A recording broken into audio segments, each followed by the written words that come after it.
We love cults, don't we? The word cult, it just rolls off the tongue. It just sounds evil. Though it wasn't always that way. In the first century, Christianity was called a cult and then went on to become one of the world's main religions. But still, the sinister sound of the word just kind of sealed its fate. Yes, cults are endlessly fascinating and always something that someone else is in. I don't think anyone leaves the house in the morning and says, "Goodbye, honey, I'm off to join a cult today." So how is it then that cults seem to be everywhere? Someone is in them. The fact of the matter is, I can tell you firsthand that no one who is in a cult ever thinks they're in a cult. And while some belief systems are more extreme than others, it is a continuum. We are all subject to indoctrination of some form, whether we realize it or not. We are all born into a family that teaches us certain values and ideals. And as we grow, we're embedded with ideas about right and wrong, or about how life should look, or how the world should be. Also, human beings, we are wired to go along with the group. We're tribalistic, and this is something that makes us tend to other people who are different. We like to be around people who are similar to us. We tend to cancel people whose opinions we don't like. This is most obvious in the religious realm, but it's also the case in the political realm, on the internet, in social groups, really anywhere where people align around a common belief. Now, some might say that I was in a cult. I was raised a Jehovah's Witness.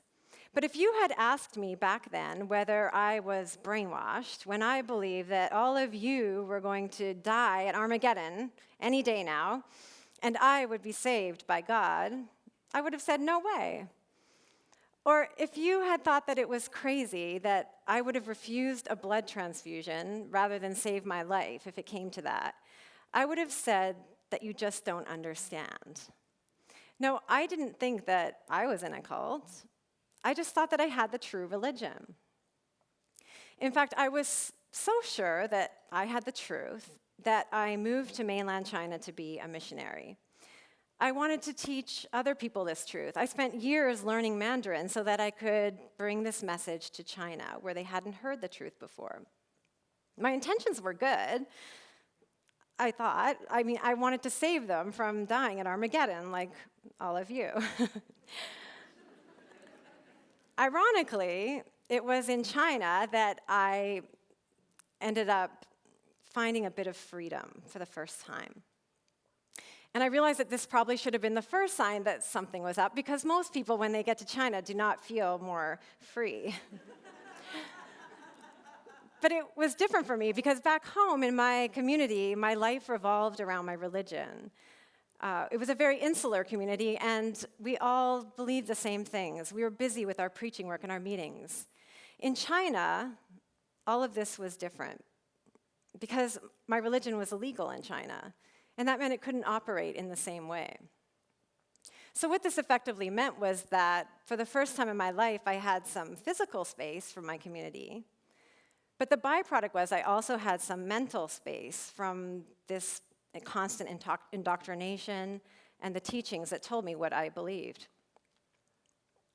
Also, I was speaking Mandarin, this language, which, if anyone here has ever learned Mandarin, I'm not sure, but for an English speaker, it almost is like you have to excavate your mind in order to speak it.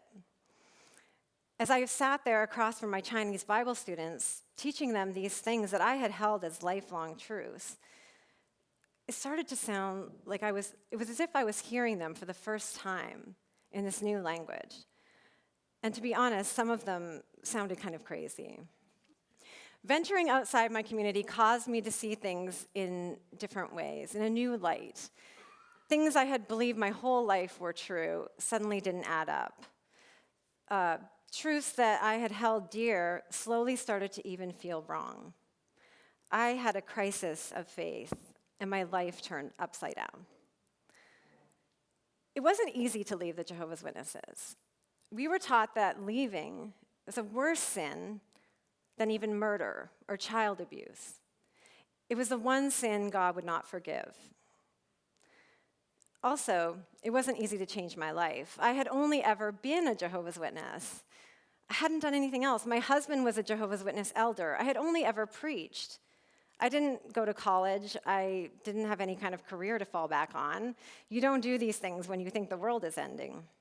And if that wasn't bad enough, when my friends in my religion got wind of the fact that I was having these doubts, I was immediately shunned from the community. I was considered dangerous for having these beliefs. Now, what this effectively means for a person who has been trained to build their life around a community is that suddenly everything is gone. Even family members that just disappeared, friends I had had my whole life, vanished. Now, you might wonder, what kind of person would cut off their best friend overnight over a difference of belief? Or their own daughter, or their sister, or granddaughter? If you're wondering what kind of person, I can tell you. Someone like me. Someone maybe like you. Most of us never get the chance I had to fully grasp how much it is the way that we're raised and the community that we live in affects the way we see everything. And that's because our own culture, or to say it another way, cult, reaches to the ends of our day-to-day experience. My story is the rare tale of someone who had to question the very foundation of their life, and therefore question everything. But it's also the bigger, more universal story of how human beings develop belief within a community, and how sometimes those beliefs that we take for granted as truths can blind us to bigger, larger truths. In the 1960s, a physicist named Thomas Kuhn was studying the history of science, and he was looking at the trajectory of our understanding of the physical world. He noticed something strange, and that was that Newton's theories of mechanics did not seem to mesh with Aristotle's that had come before. In fact, by comparison, Aristotle seemed wrong, though they had been a breakthrough at the time. They weren't wrong in and of themselves, but what Kuhn came to see was that Newton had opened up an entirely new way of seeing the world. New patterns emerged that had not been previously available to us. We couldn't see them. Up until this time, most people had thought of science as a continuous march towards finding ultimate truth, that everything that we discovered built on what came before. What Kuhn saw was that, in fact, this wasn't always the case. That quite often, the path to finding deeper scientific truth wasn't so orderly.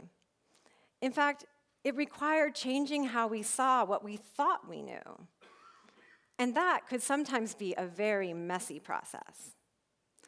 So messy that scientific communities sometimes looked like my old religious community when it came to evolving their thinking. But this is science. Surely the most rational among us are not prone to this, right? And surely she's not equating religion and science, is she? No, I'm not.